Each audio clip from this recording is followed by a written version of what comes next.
सुरुवातीलाच महत्त्वाची बातमी, एलपीजी गॅस तुटवड्यात आता सायबर फसवणुकीचं नवं संकट उभं राहिलेलं आहे। एलपीजीचे ग्राहक आणि अर्जदारांची फसवणूक केली जाते।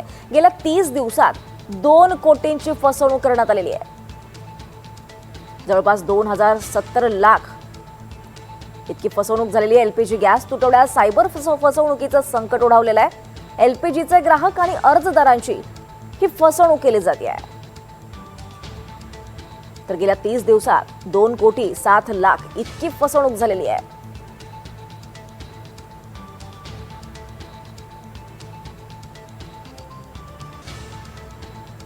या संदर्भात अधिक माहिती घेऊयात आमचे प्रतिनिधी ऋतिक गणकवार यांच्याकडून। ऋतिक, आपण पाहतोय की एलपीजी गॅस तुटवड्यात आता खरं तर एक नवं संकट उभं राहिलं, ते म्हणजे सायबर फसवणुकीचं। त्या अधिक माहिती।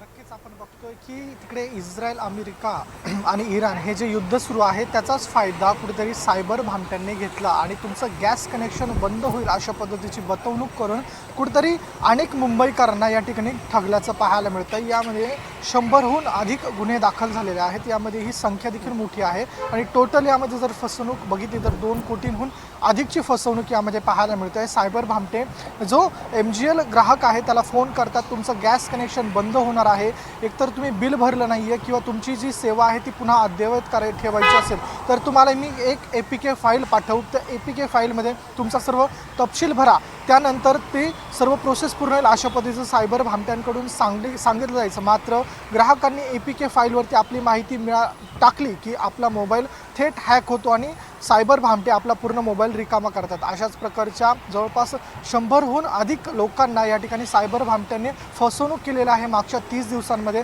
यामध्ये प्रामुख्याने इराण इस्रायल वॉर जे सुरू आहे त्याच्यामुळे कुठेतरी भीतीदायक वातावरण आपण बघितलं तर संपूर्ण देशभरामध्ये आहे आणि त्याचाच फायदा कुठेतरी सायबर भामट्यांनी उचलला आणि या घटना घडलेल्या आहेत। एकंदरीत काही दिवसांपूर्वी या मुंबई पोलीस आयुक्त देवेंद्र भारती यांनी देखील या प्रकरणी माहिती दिली होती की आम्ही या 3 जणांना या प्रकरणी अटक केलेली आहे। मात्र त्यानंतर देखील अनेक गुन्हे जे आहेत ते मुंबई रिजनमध्ये घडल्याचं पाहायला मिळत होतं। त्यामुळे आता पोलीस पूर्णपणे हे सिंडिकेट कधी बस्ट करेल हे पाहणं महत्त्वाचं ठरेल।